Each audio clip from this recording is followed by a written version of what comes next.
What's going on, everyone? And so welcome to my latest top 10 video. This is one I've been looking forward to do quite some time, and you clicked on the video so you know what I'm doing, my top 10 best long movies of all time.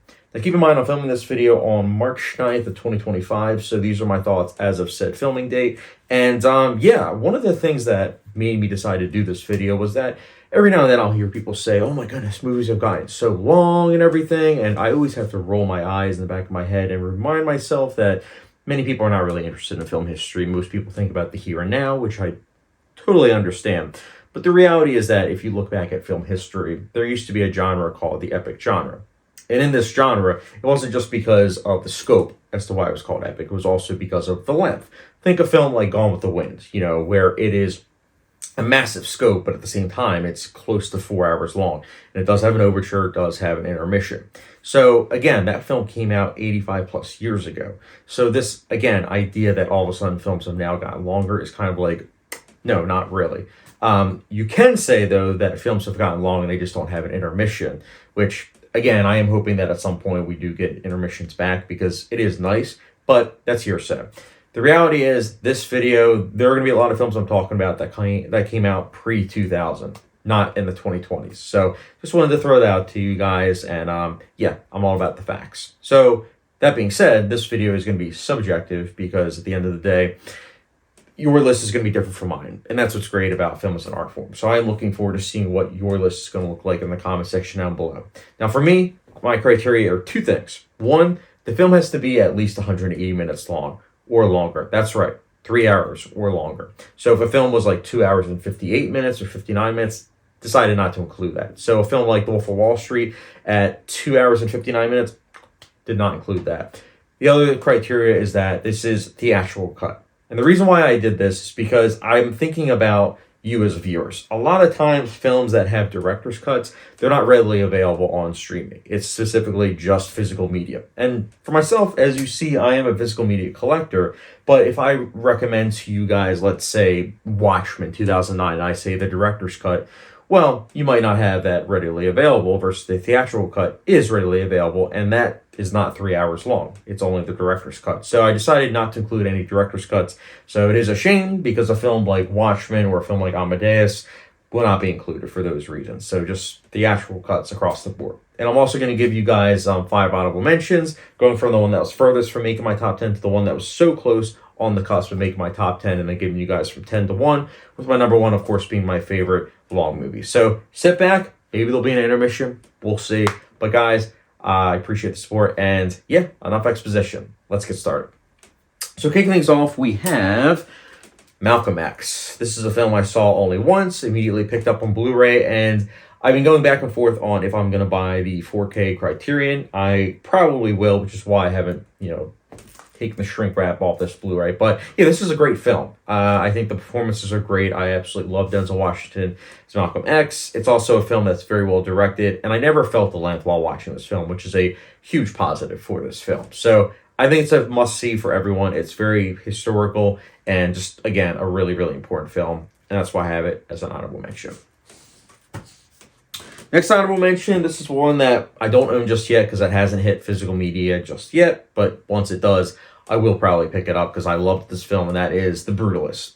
So I mentioned how most films that are clocking in at either almost 3 hours or a little over don't get an intermission nowadays, which is the shame of it. The Brutalist is the exception, and I honestly am hoping that this film does usher in a new idea of let's have an intermission because it's cool. And I think that The Brutalist, it being a film that I saw 3 times in theaters, it was really nice, having 15-minute break and everything and just getting prepared for the second half. I loved this film, not only just from the scope, the fact that it cost only $10 million, but it looks like a $100 million film. It's also the fact that it's very well acted. It feels very lived in and epic, and at the same time, intimate in its character development. So I loved this film. I highly recommend it. It was one of my favorite films of 2024, and definitely a film that I can see myself rewatching in the future.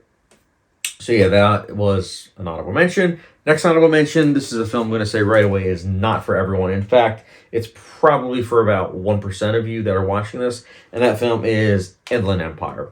This is a 3-hour film, and the thing about Inland Empire is that it is shot on like HD cameras, so it doesn't visually look good. what it visually looks like is a nightmare. The entire film could be summed up as that, where it is a 3-hour nightmare-fueled odyssey directed by David Lynch. It's got a sound mix that is very eerie. It's got imagery that you'll never forget about, that's for sure.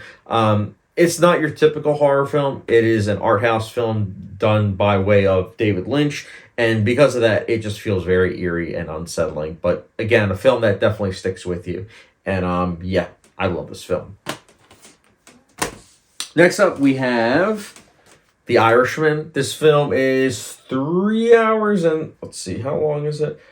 It looks like 3 hours and 29 minutes. So, The Irishman is a film I, of course, saw on Netflix when it was streaming, but I did pick it up on physical media, and it looks stellar on physical media. But that said, what I love about this film is it's a deconstruction of the gangster genre, whilst at the same time it is Scorsese being very methodical in its approach to the characters and the themes being tackled.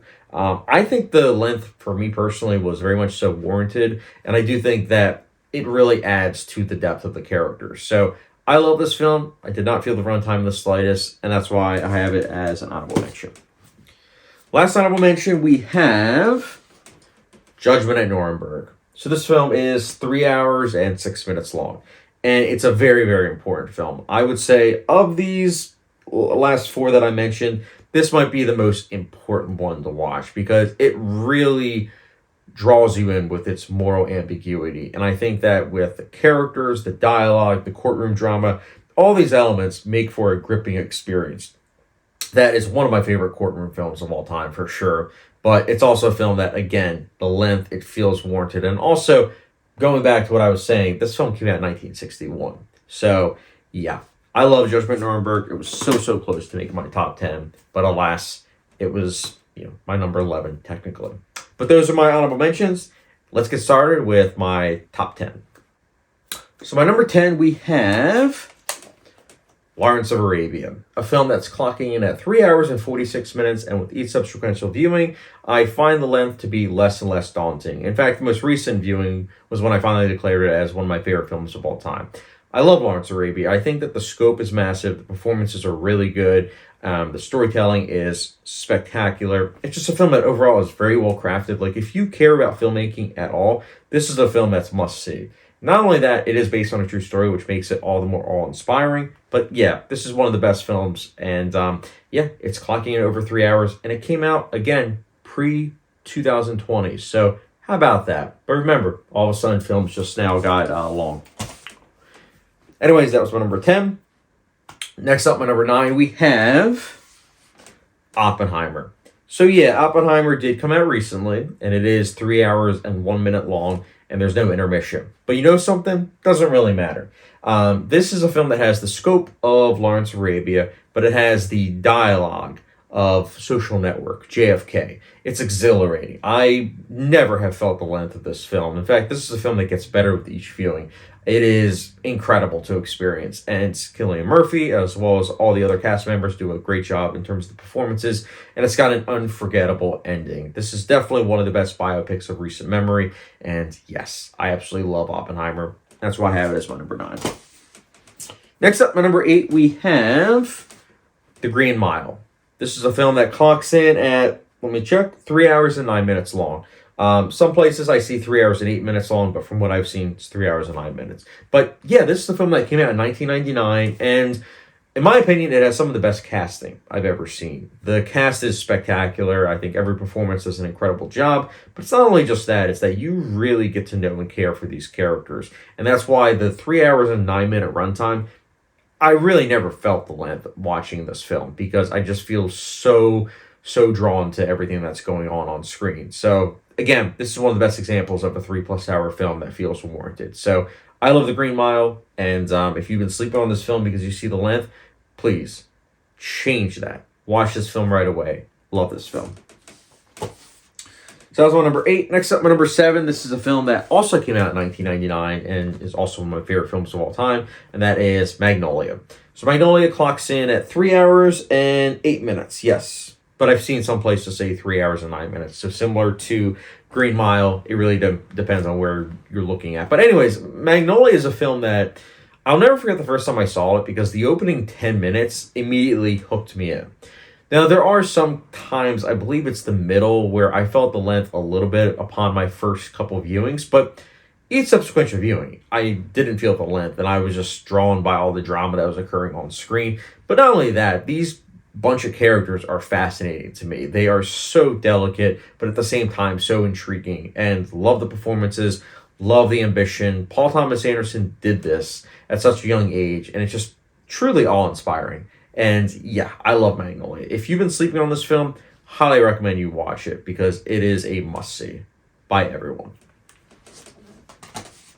That was my number 7. Next up, my number 6, we have The Lord of the Rings, The Return of the King. So this film is clocking in at 201 minutes long.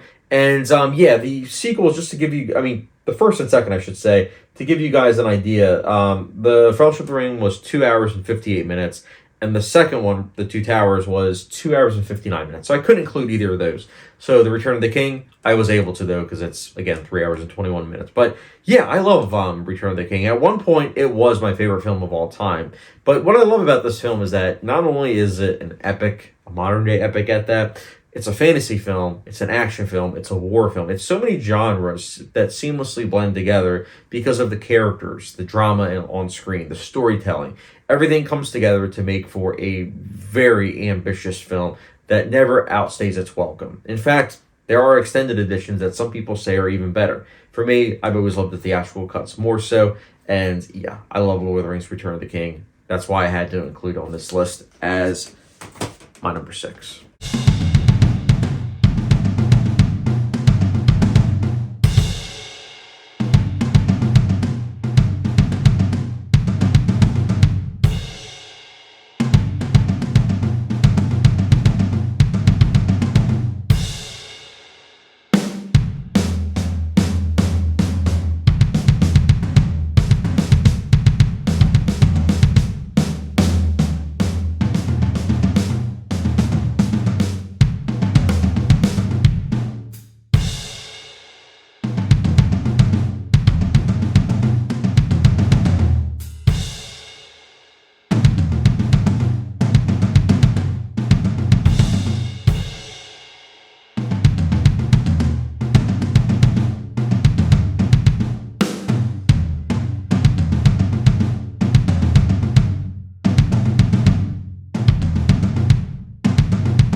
And now we get to the nitty-gritty, top 5. So my number 5, we have JFK. So JFK is a film that does have 2 cuts. It has the theatrical cut, which is 3 hours and 8 minutes, and the director's cut, which is 3 hours and 25 minutes. Now, I have seen both cuts. Both cuts are amazing. But the theatrical cut, I believe, is the one that's most readily available. And that I'm saying that outside of physical media. Doesn't matter which cut you watch, because they're both fantastic, and they both fly by. I mentioned Oppenheimer earlier, and how Oppenheimer felt like Social Network meets JFK. And that was a huge compliment, because JFK is one of my go-to films to say, this is a film that's over 3 hours long, but it never feels it. It feels, honestly, half its length. It's exhilarating, from the dialogue, the performances, the directing, the editing, the seamless blend of different film stocks. It's a tour de force. It really is. It's a film that I would have personally wanted to win Best Picture when it came out, but it was up against Silence of the Lambs, so it's understandable why it lost. But yeah, this is a film that it's a classic. It's a classic for a reason, because it's incredibly well done. So I love JFK. If you've been sleeping on this film because you see the length, please change it. It's a great film. So that's my number 5. Next up, my number 4. This is one of the most beautiful films of all time, and that is Barry Lyndon, which is 3 hours and 5 minutes long. And every single shot in this film, it's like watching a painting. It's incredible, honestly. The cinematography is jaw-dropping, the production design, the costume design. It did take me a second viewing to fully appreciate it. Like, the first viewing, I think I just thought it was like rock solid.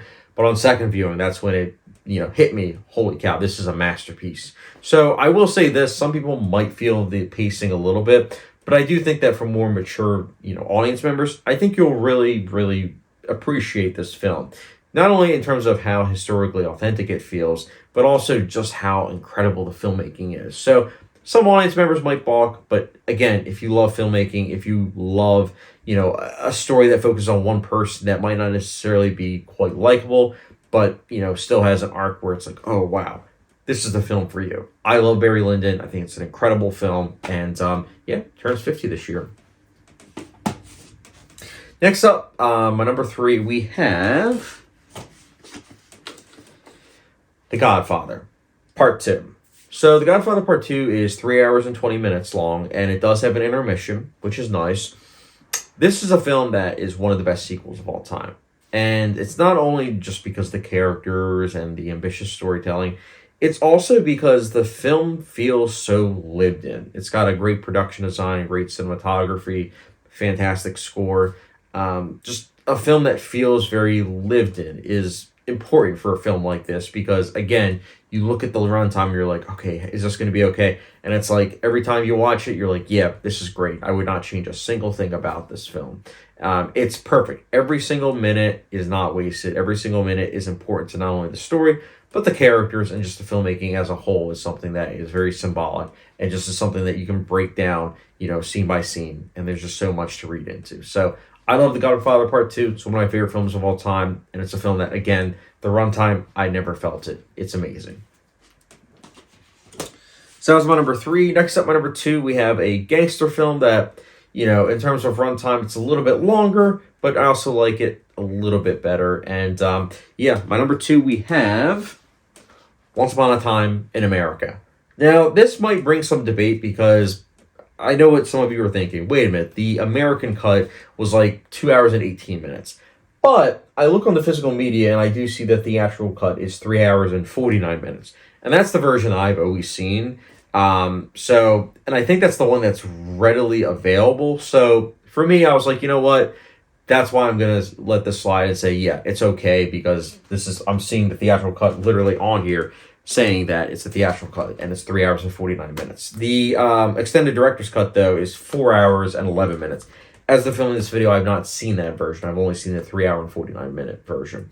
But anyways, I love this film. It's one of those films that, similar to like The Green Mile, I would best describe as just organic. Like anytime I watch this film, I always say to myself, I'm glad that this is almost 4 hours long because just, being absorbed by everything that's occurring from these characters, seeing them literally grow up, in front of you, it's amazing. It really is an intriguing experience. And not only that, but it's also a deconstruction of the, gangster genre. And we would see that later on with The Irishman, which I know I also talked about.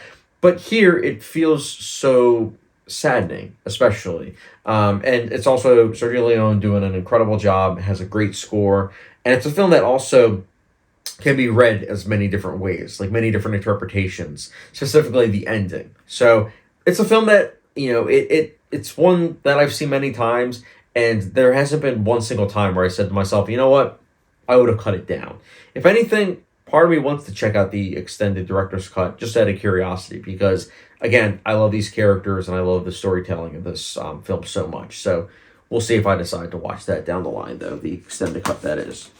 But yeah, that was my number 2. Next up, my number 1. This is the film that, in my eyes, it's over 3 hours long, but I've never felt, the length in the slightest. My number 1, we have Schindler's List. Schindler's List is 3 hours and 15 minutes long. It's in my top 5 favorite films of all time. And it's a film that every time I put it on, I am just transported back to this time period. Spielberg does a great job. The cast does an incredible job. The production design, everything transports you back to time in a way that makes you sickened to your stomach because of just, what the history is of this. Very important film. As you've probably picked up on, a lot of these films are history-based. And that's because, history can't really be fit into like 90 minutes, 2 hours. It's nice to have that extra runtime for films like this. And I think that a film like Schindler's List would not work if it was like 2 hours long. That extra runtime is very, very important for a film like this. And yeah, if you haven't seen Schindler's List, I would highly recommend you check it out because it's a fantastic film that will stick with you long after the credits have rolled. So I love Schindler's List. That's why it's my number 1.